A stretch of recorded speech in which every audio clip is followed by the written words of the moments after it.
So what I want to do is now talk a little bit about formal and informal mindfulness practice. So what we're doing here in this class, where we sit down in a formal position, so that formal position might be sitting on a cushion on the ground, or kneeling on a meditation bench, or sitting on a hard chair with our feet flat on the floor, or doing our walking practice, or doing our body scan practice that we're going to learn. These are what I refer to as a formal meditation practice.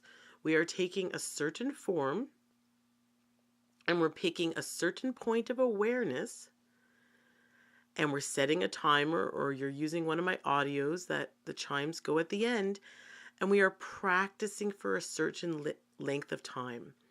This is what is a formal practice. And we do formal practice because it changes the way our minds work. It changes our kind of internal systems for our perspective on life. And we do this so we can bring it into all of our life. Because really every moment of every day is an opportunity to practice mindfulness. There is always a moment that we can choose to come back to and be really mindful of. And so what's really great is many times during the day to do the same kind of touching in and asking ourselves, where is my attention now? And then coming back to the moment. So what could this look like? Like we're cooking dinner, let's say, and we're in the kitchen and we're chopping a carrot. Well, there's so much in that moment to experience.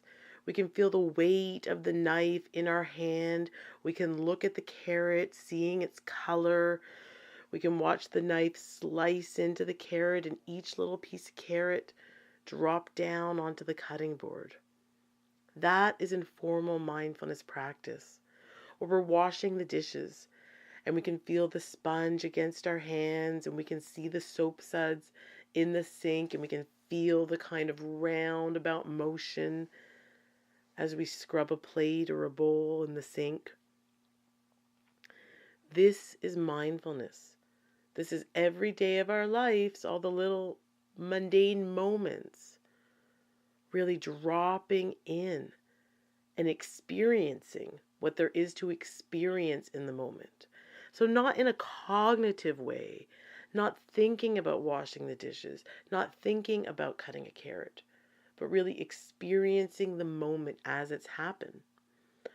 And what's so great is these two things, informal and formal practice, just work so amazing together. Because what happens is the more we practice formal mindfulness meditation, we set an amount of time, we pick a form to sit in, we pick a point of awareness, and we train. The more we start to just organically, naturally have more informal mindfulness moments in our lives. And the amazing thing is they're actually quite pleasurable. There's so much of our experience in the day that's actually very pleasurable. And then that inspires us, that encourages us to go back and do more formal practice. So I'm really hoping already naturally the informal mindfulness has already started to occur for you. But I want to be careful that we don't replace our formal meditation practice with informal practice. People often feel like, well, I went for a walk and I really heard the birds and I really saw the trees, so I didn't need to do my sitting practice today. So, this course is really a balance of compassion and friendliness to ourselves and a little bit of discipline. Just like, with a child, you make them go to sleep on time and you make them brush their teeth and you have to kind of make them do the things that are good for them. This is loving compassion, having some discipline with ourselves and really kind of giving ourselves that little kick in the butt to do our formal practice. So we don't replace formal practice with informal practice. We need to do both. So every day, or at least 4 days a week, we're doing a minimum of a 5-minute mindful meditation practice. We're adding in some walking meditation. As we learn the body scan, we'll add that in too. And then as well, many times during the day, we want to be checking in with ourselves. Where is my attention now? And coming back to the moment. If we're driving, we can feel the weight of the steering wheel in our hands. We can really look out the window and see the road we're driving on. If we're in bed and the mind is starting to spin to worries or plans or little neuroses, we can really feel the softness of the bed against our body, feeling the warmth of the blanket, feeling the coziness of the pillow. This is mindfulness, experiencing the moment exactly as it is.